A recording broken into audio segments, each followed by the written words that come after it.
మన కుటుంబం అనుకోండి. మన కుటుంబంలో ఒక తండ్రి ఉన్నాడు, పెద్ద ఆయన కుటుంబ యజమానుడు. మరి యజమానుడటువంటి ఆ తండ్రికి మనం 2 కుమారులుగా ఉన్నాం. ఇందులో 2 కుమారులను తండ్రి చాలా చక్కగా పెంచాడు. దేవుని యందు భయభక్తులు కలిగిన స్థితిలో బిడ్డలిద్దరిని పెంచాడు.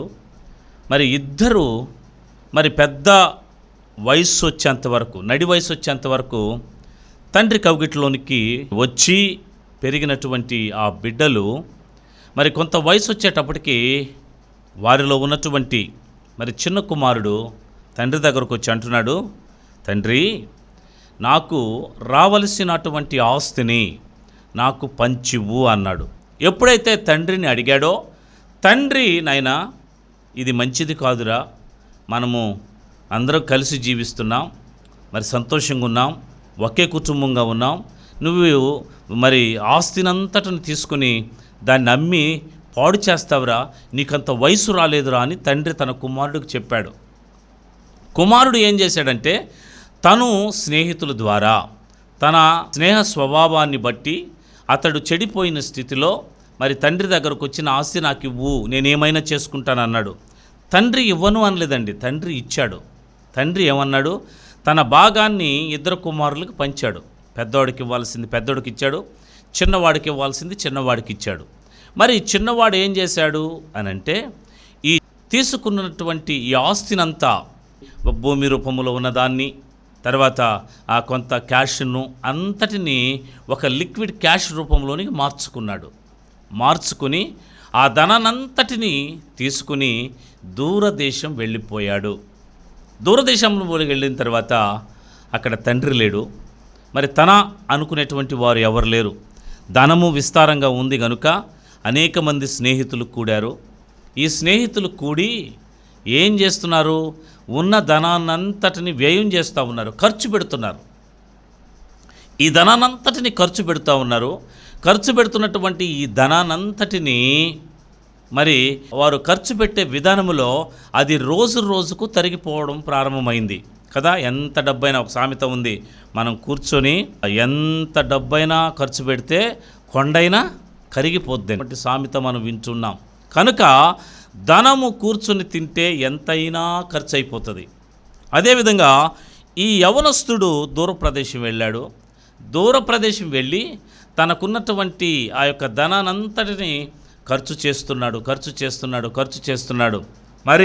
ఖర్చు అయిపోతుందే కానీ అది మరలా తిరిగి ఆ ధన రూపంలో కానీ రావడట్లేదు. ఎందుకంటే ఖర్చు అయిపోతూ ఉంది. డబ్బులు కూడా ఎప్పుడైనా గుర్తుపెట్టుకోండి. మీ దగ్గర ఒక 2,000 రూపాయలు ఉందనుకోండి, 2,000 రూపాయలు ఆ యొక్క నోట్ని మీరు మార్చారనుకోండి, 2,000 నుంచి 1,500కి వస్తుంది, 1,500 నుంచి 1000కి వస్తుంది, 1000 నుంచి 500కి వస్తుంది, 500 నుంచి 200కి వస్తుంది, 200 నుంచి 100కి వస్తుంది, 100 కాడి నుంచి 0 అయిపోతుంది. కారణం ఏంటంటే, ఆటోమేటిక్గా ధనము మన దగ్గర ఉన్నప్పుడు అనేకమైన ఖర్చులు మనకు సంభవిస్తాయి. లేని ఖర్చులు కూడా వస్తాయి, లేని ఆడంబరాలు కూడా వస్తాయి, లేని ఆలోచనలన్నీ వస్తాయి కదా. ఎందుకంటే ధనము విస్తారంగా ఉన్నప్పుడు ఈ లేనిపోని ఆలోచనలు, లేనిపోని తలంపులు మనిషికి కలగడం ప్రారంభిస్తుంది. కనుక మనిషి ఏ స్థితిలోనికి వెళతాడయ్యానంటే, అతడు ఏ విధముగానైనా ఆ ధనాన్ని ఖర్చు వ్యయం చేస్తూ తన జీవితంలో సుఖాన్ని అనుభవించాలి, సంతోషాన్ని అనుభవించాలని కోరుకుంటాడు. అందుకే ఈ కుమారుడు ఏమనుకున్నాడు, నేను వ్యాపారం నిమిత్తం వెళుతున్నానని వెళ్ళాడు. వ్యాపారం చేశాడా? చేయలేదండి. తన స్నేహితులతో కలిసి ఏం చేశాడంటే, తనకున్నటువంటి ధనాన్నంతటిని వ్యయం చేశాడు. తండ్రి ఇక్కడ తన కుమారుడి నిమిత్తం బాధపడుతున్నాడు, తన కుమారుడి నిమిత్తం వేదన పడుతున్నాడు. తన కుమారుడయ్యో, నా కుమారుడు తెలియని వాడే, తెలియని స్థితిలో ఉన్నాడే, దూర ప్రదేశం వెళ్ళాడే, ఎలా బ్రతుకుతున్నాడో, ఎలా జీవిస్తున్నాడో, ఎలాగా ఇబ్బంది పడుతున్నాడోనని తండ్రి ఆలోచిస్తున్నాడు. అదేవిధంగా మన తండ్రి అయినటువంటి దేవుడు మనము చెడిపోతున్నప్పుడు, మనము దేవునికి వ్యతిరేకంగా వెళ్ళిపోతున్నప్పుడు, దేవునికి దూరం అవుతున్నప్పుడు ఆ తండ్రి కూడా ఇలానే ఆలోచిస్తాడు. ఏమని ఆలోచిస్తాడు? అయ్యో, నా కుమారుడు నా సన్నిధానంలోనికి రావడం లేదే, అయ్యా నా కుమారుడు నాతో గడపడం లేదే, అయ్యా నా కుమారుడు నాతో మాట్లాడడం లేదే, అయ్యా నా కుమారుడు నాతో కలిసి ఏకీభవించడం లేదే, అయ్యా నా కుమారుడు ఇదిగో దూరం అయిపోతున్నాడు. అందుకే దేవుడు ఇంతకుముందు మీకు ఒక మాట చెప్పాను. దేవుడు ఏమంటున్నాడంటే, ఇదిగో ఆకాశంతో ఇంతకుముందు చెప్పాడు, ఆకాశమా ఆలకించు, భూమి చెవియొగ్గుము, నేను పిల్లలను కని పెద్దవారిని చేసి తిని, వారు నా మీద తిరుగుబాటు చేసి ఉన్నారు. ఎవరట? వారు దేవుని మీద తిరుగుబాటు చేసి ఉన్నారు. ఎవరు? మనమే దేవుని మీద తిరుగుబాటు చేసి ఉన్నాము అని మరి దేవుని యొక్క వాక్యము దేవుడు మాట్లాడుతున్నాడు. అయితే ఇక్కడ ఆలోచన చేసినట్లయితే తండ్రి మాటకు మనము లోబడాలి, దేవునికి విధేయత చూపించాలి. దేవునికి విధేయత చూపించకపోతే, దేవునికి దగ్గరగా ఉండకపోతే, దేవునికి ఇష్టలుగా మనం ఉండలేకపోతే మనము పాడైపోతాం. కారణం ఏంటంటే మనము చేసేటువంటి పనులు మన దృష్టికి మంచి అనిపించవచ్చు. ఎందుకంటే తండ్రి ఒక యజమానుడు మనకు లేకపోతే మనము చేసేటువంటి పని అది కరెక్టా రాంగా అనేటువంటిది మనకు అర్థం కాదు. అందుకే బైబిల్ ఒక మాట అంటాడు, వాని నడత వాని దృష్టికి సరి అయినదిగా కనపడును, తొదకది మరణమునకు చేరును అన్నాడు. ప్రియమైనటువంటి వారలారా, ఈ తండ్రి ఏం కోరుకుంటున్నాడు? బిడ్డ తన కవుగిటిలోనే ఉండాలని కోరుకున్నాడు, తన ఇష్టానుసారంగా ఉండాలని కోరుకున్నాడు. తన కౌగిట్లో ఉంటూ తాను చెప్పిన మాటలను అంగీకరిస్తూ అనుకూలమైన స్థితిలో నా కౌగిట్లో ఉండాలని కోరుకున్నాడు. కానీ కుమారుడు మరి ఏం కోరుకున్నాడంటే స్వేచ్ఛను కోరుకున్నాడు. బయట దేశం వెళ్ళాలని ప్రయత్నం చేసి బయటకు వెళ్ళాడు. క్షేమముందా? సంతోషం ఉందా? సమాధానం ఉందా? స్నేహితులు ఏమయ్యారు?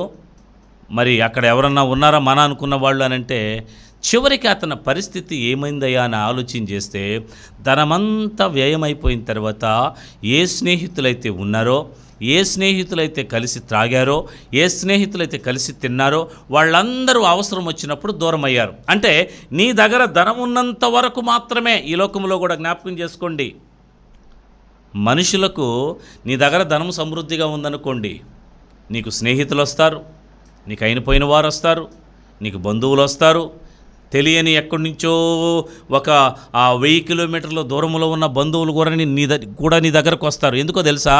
అయ్యా నువ్వు నాకు బంధువు కావాలి, నువ్వు నా స్నేహితుడివి కదండి. కారణం ఏంటంటే నీ దగ్గర ధనము ఉన్నంత వరకు ఎవరైనా నిన్ను ప్రేమిస్తారు. దేనిని బట్టి? నిన్ను బట్టి కాదు, స్వతహాగా తన మానవత్వాన్ని బట్టి ఎవరు ప్రేమించరు. కానీ నీ దగ్గర ధనము విస్తారముగా ఉంటే నిన్ను ప్రేమించేవారు అనేక మంది. నీవు అనుకుంటావు, అబ్బా నాకు వచ్చిన ఈ ప్రేమ ఎంత గొప్పది అనుకుంటున్నావు. ఎక్కడి నుంచి వచ్చింది ఈ ప్రేమ? స్నేహితుల నుంచి వచ్చింది, బంధువుల నుంచి వచ్చింది. వీళ్ళందరూ నన్ను చూసి నన్ను ప్రేమిస్తున్నారని నీవు అనుకుంటావు. కానీ వాళ్ళు చూచి ప్రేమించేది నిన్ను చూసి కాదు, నీ దగ్గర ఉన్నటువంటి ధనాన్ని. ధనము లేని వాడికి విలువ ఉంటుందా అండి ఈ లోకంలో? ధనము లేనటువంటి వాడికి ఈ లోకములో ఘనత ఉంటుందా? ధనము లేని వాడికి ఈ లోకములో విలువ ఉంటుందా? ధనము లేని వాడు గౌరవం పొందుతాడా అనంటే గౌరవము పొందలేడు. ఎందుకంటే మనుషులు పై రూపాన్ని చూస్తారు, మనుషులు నీ పై స్థితిగతులను చూస్తారు. కానీ దేవుడు ఒక్కడు మాత్రమే అంతరంగాన్ని పరిశీలించగలిగిన దేవుడు.